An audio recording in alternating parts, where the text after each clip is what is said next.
তো দেখুন গাইজ, আমি রেডি হয়ে গেছি, সবাই রেডি হয়ে গেছে। এবার আমরা যাবো সমুদ্রের পাড়ে। কদিন আমি ভিডিও দিতে পারিনি, আমি খুবই অসুস্থ ছিলাম, সেই কারণে। যাই হোক, আমরা সমুদ্রের পাড়ের দিকে এগোচ্ছি। দেখুন কত সুন্দর মার্কেটটা, তাই দেখাতে দেখাতে নিয়ে যাচ্ছি। দেখুন সমুদ্রের পাড়ে চলে এসেছি, কি সুন্দর রঙিন রঙিন ছাতাটা লাগছে না, তাই এটা তুলে নিলাম। সমুদ্রের পাড়ে যেমন সব দোকান বসে, সেরকম দোকান বসেছে। দেখুন নানান ধরনের আইটেম। দেখুন সমুদ্রটা কি দারুণ লাগছে রাত্রিবেলা। ঠিক আছে, ওই দিকে দেখুন কি সুন্দর ঢেউ, আর ওদিকে উট চলছে, ঘোড়া চলছে, খুব সুন্দর। আর এখানটাই মামের পাপা মাম্মামকে কিছু বোঝাচ্ছিল, আর এদিকে আমরা বসে চা খেতে। দেখুন ঘন্টা ঘড়ির কি এক্সাইটমেন্ট ঢেউ দেখে। ও বোঝাই যাচ্ছে না যে সমুদ্রে এসছে না অন্য কোথাও। কি মজা কি মজা ওর। আর ঘোড়া দেখলে তো পাগল হয়ে যাচ্ছে, ঘোড়া আর উটের প্রেমে পড়ে গেছে।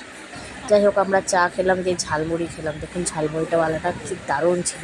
সমুদ্রের পাড়ে এই ঝালমুড়িটা অবশ্যই ট্রাই করে দেখবেন পুরীতে গিয়ে। আমার তো ব্যাপক লাগে, গেলেই আমি খাই সমুদ্রের পাড়ে এই ঝালমুড়িটা। আর ঢেউ দেখুন কি দারুণ দারুণ বড় বড় ঢেউ আসছিল। তো যাই হোক, আমিও তুললাম ওইগুলো। তুলে তুলে নিয়ে আমরা গেলাম একটু মার্কেটের দিকে, সব দিকে দেখানোর জন্য। একটু ঘুরে টুরে নিলাম, ঘুরে টুরে নিয়ে তা আমরা চলে গেলাম মাছের ওদিকটাতে। মাছটা চিয়ে হচ্ছিল, বিক্রি হচ্ছিল, তো কাঁচা মাছ ভেজে দিচ্ছিল। আমরা কিনেছিলাম চিংড়ি মাছ আর চিকেন পকোড়া।